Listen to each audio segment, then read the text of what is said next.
Économie de la Guinée équatoriale. L'économie de la Guinée équatoriale est caractérisée actuellement par la forte production pétrolière de la Guinée équatoriale qui place le pays comme le troisième producteur de pétrole en Afrique subsaharienne. La production de pétrole et de gaz, portée par trois grands gisements offshore, Zafiro, Alba, Ceiba, a permis au pays d'avoir une croissance économique à deux chiffres depuis une dizaine d'années. Ainsi en 2001 sa croissance fut de 70, et de devenir l'un des plus grands receveurs d'investissements étrangers en Afrique. La Guinée équatoriale est à pavillon de complaisance.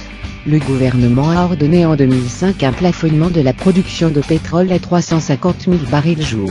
Le PIB par habitant du pays varie selon les sources, mais compte parmi les plus élevés du monde. Toutefois ce miracle économique reste très théorique pour la majorité de la population, qui a jusqu'ici fort peu profité de la manne pétrolière, voire a souffert de l'inflation provoquée par cet afflux de devises.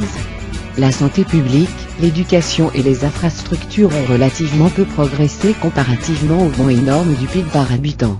Le gouvernement est accusé par l'opposition de s'être emparé d'une partie des revenus pétroliers. En dehors du secteur pétrolier, la majorité de la population vit de l'agriculture ou de la pêche vivrière, mais on trouve aussi des plantations et des exploitations forestières destinées à l'export. Les principaux produits exportés sont donc le pétrole brut, 90 des recettes d'exportation, le méthanol, produit à partir du gaz naturel d'Alba dans une usine sur l'île de Bioko, et quelques produits forestiers, bois exotiques, et agricoles, notamment le cacao. Le gaz naturel liquéfié s'y ajoutera dans quelques années. L'estimation 2009 du PIB par habitant place la Guinée équatoriale parmi les pays relativement riches, mais elle n'est que 121e sur 177 à l'indice de développement humain. Histoire. Avant l'exploitation du pétrole. En 1959, la Guinée équatoriale, alors colonie espagnole, a le revenu par habitant le plus élevé d'Afrique, ses principales recettes provenant de l'exportation du cacao. Elle intègre la zone franc au 1er janvier 1985 et adopte le franc CFA comme monnaie. C'est alors le premier pays non francophone à le faire. Après l'indépendance en 1968, le pays a subi le joug d'une dictature répressive de 11 ans, qui a dévasté l'économie. Le secteur agricole, qui était historiquement connu pour le cacao de qualité supérieure, ne s'en est jamais remis. En 1969, la Guinée équatoriale produit 36 000 tonnes de cacao contre 4 800 en 2000. De même, la production de café a chuté brusquement pendant cette période pour rebondir ensuite. Le bois est la principale source de devises après le pétrole, et représentait environ 12,4% des recettes totales d'exportation en 1996-99. La production de bois a augmenté régulièrement au cours des années 1990, les exportations de bois sont dirigées vers l'Asie, surtout la Chine. La plupart de la production, principalement le koumé, va à l'exportation, et seulement 3 sont transformés localement. Les écologistes craignent que l'exploitation à ce niveau soit insoutenable et dénoncent les dommages permanents déjà infligés à des réserves forestières sur Bioko. Durant les années 90, la Guinée équatoriale a largement ouvert son économie et favorisé les investissements étrangers, en accord avec la Banque mondiale. Le secteur public s'est allégé. Cependant ces réformes voient leur portée limitée par une application sélective de la législation et une forte corruption. Il y a peu d'industrie dans le pays, et le marché local pour les produits industriels est faible. Le gouvernement est soucieux de l'investissement et le président Obiang a visité les États-Unis à 3 reprises entre 1999 et 2001 afin d'encourager les échanges économiques. L'exploitation du pétrole. De grandes réserves de pétrole sont découvertes en 1996. Cela induit de très fortes augmentations de recettes publiques. En 2004, la Guinée équatoriale produit 360 000 barils jour. Cette année, en juillet, une enquête menée par le Sénat des États-Unis révèle qu'une banque américaine, Ribank, reçoit la plupart des revenus du pétrole. Selon ce rapport, au moins 35 millions de dollars ont été détournés par Teodoro Obiang Bazogo, sa famille et de hauts responsables de son régime.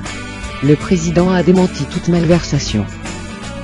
Ainsi les exportations de pétrole et de gaz ont fortement augmenté. En 2003 la Guinée équatoriale était classée au 3e rang des producteurs d'Afrique subsaharienne derrière le Nigeria et l'Angola, et devrait stimuler l'économie pour les années à venir. Le PIB a augmenté de 105,2 en 1997, et la croissance réelle du PIB a atteint 23 en 1999 et les premières estimations suggèrent une croissance d'environ 15 en 2001, selon le FMI, prévision pour 2001. La production de pétrole augmente, passant de 81 000 à 210 000 barils jour, 13 000 à 33 mètres 000 jour, entre 1998 et début 2 milliards, 1 360 000 barils jour en 2004. Les importations en Guinée équatoriale sont aussi une croissance très rapide, mais il s'agit principalement de biens d'équipement à destination du secteur pétrolier. Le service de la dette est devenu résiduel.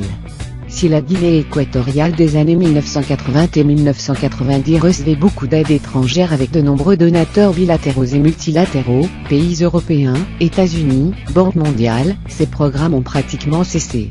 Certains pays continuent de fournir des aides de projet, Espagne, France, Chine, Cuba. L'aide était accordée en contrepartie de promesses d'efforts en matière de gouvernance. Infrastructure. Toutefois, la manne pétrolière a permis au nouveau gouvernement de ne pas améliorer la discipline fiscale, la transparence et la publication sincère des comptes. L'infrastructure est généralement vieille et en mauvais état. Il n'y a qu'un peu plus de 700 km de routes asphaltées.